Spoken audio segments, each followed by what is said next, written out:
You two seem like you've been pals for years. Like, how far back do you go? Like 2 years. Yeah. Really? No, it's 2019.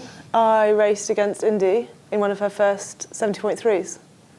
Yeah, pre-COVID, and I thought, wow, she's so cool. And then we didn't. She's just really followed chat. me around ever since. And then we didn't really chat for about 2 or 3 years. No, then you were doing sub 8, and you messaged me saying, would I be one of your paces? And I just said, yes. Yeah, I say what, head pacer. Swim, bike and run, coordinated everyone. Excellent. Is that fair? It's not fair to say I coordinated everyone because that's Mark's job. I'm not that kind of gal, and we'll give that credit to Mark. But yeah. So yeah, a few years. I was thrilled. and then, just to add to the story that no one really wants to know. I do. Yeah.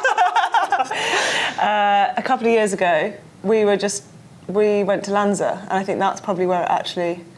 So 2023, at the start of 2023, I'll roll my eyes here as like after I broke my back. Which Indy obviously never stops taking the piss out of me for. I don't take the piss out of you for breaking your back, just, we've heard a lot about it once every year. We decided to go to Lanzarote on a training camp, so that was like 3 solid weeks, and then our friend who just moved to near where I live, Sam Proctor, came as well, and we just formed this really cool group, so that was nearly 2 years ago. So since then it's been plain sailing, constant flowing banter. To me, it was like you've been friends since you were kids. Like, so how would you describe that relationship?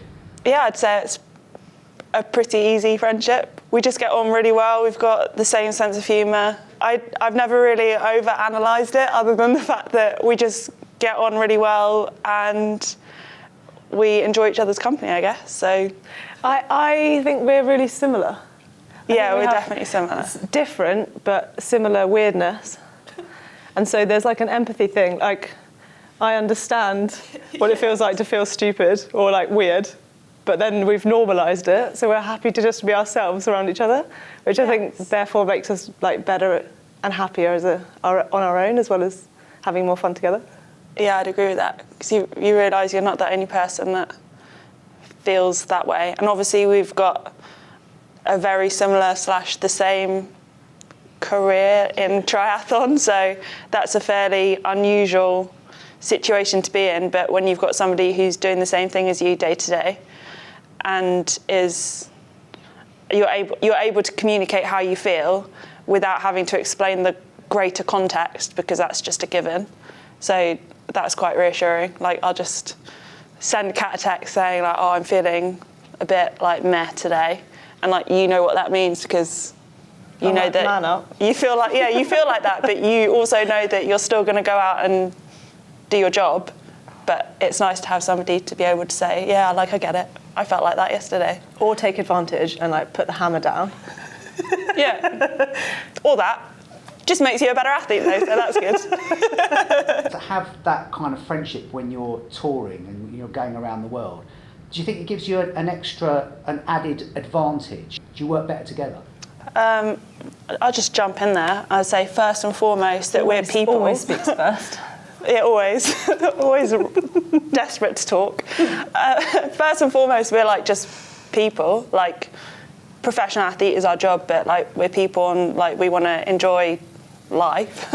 So to surround yourself with people who you get on with is good, and then it's an added bonus that we've got this unusual career and we get to travel around the world with one of your best mates. So yeah, that's just... I think we've had slightly different goals this year as well, which has helped as well, perhaps, like just slightly shifting our, I don't know, like key races or key focuses. Yeah.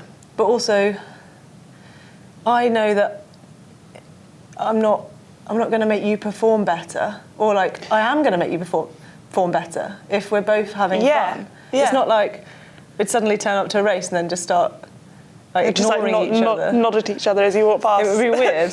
So I think it actually helps just normalise the race week, so we don't have this. And with so much racing, if you got super stressed in hours, I think was normal in the past, before every single race, I think you'd break. I think that's part of this year, is being able to just try and take it more of a stride.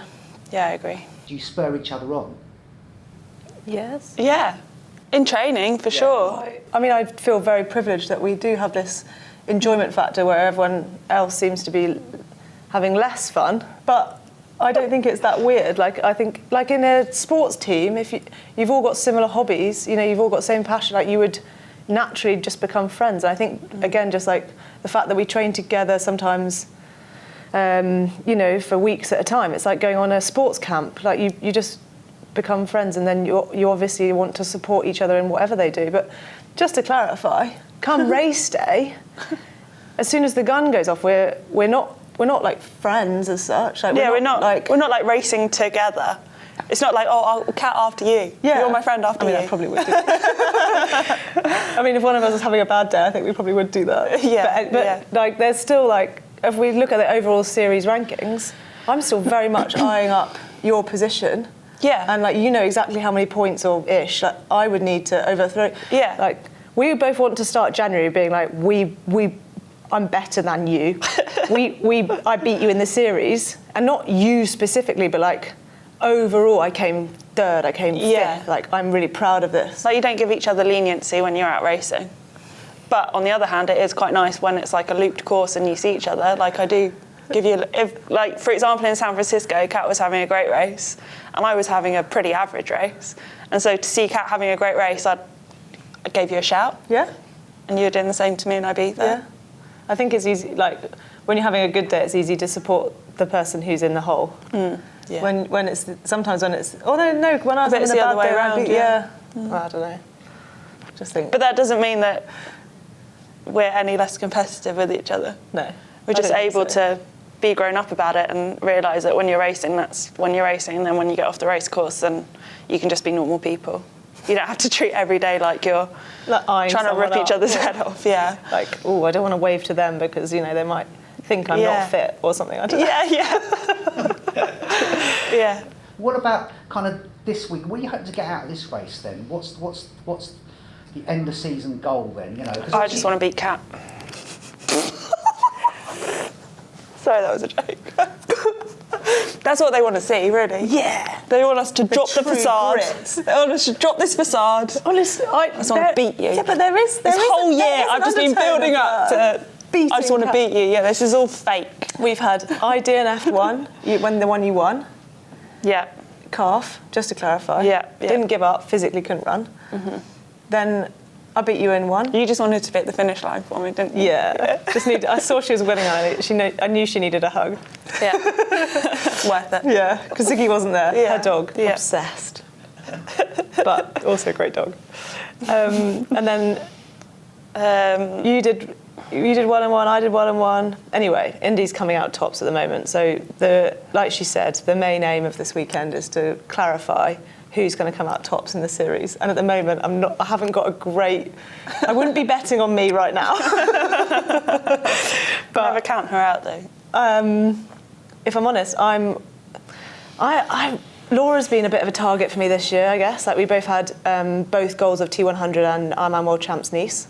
So I think like beating Laura, and then Imo for me is in my sort of in the series bracket, like that's, and then I guess you're like the next step up, looking at the podium. Yeah. But this race, like extra points, who knows? Who knows? We'll see. Indy will probably be naff.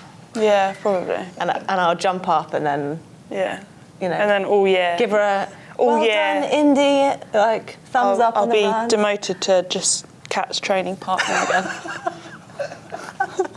Not an athlete in my own right. No, you're just here as Kat's training partner. When Indy podiums, she's going to start a YouTube channel.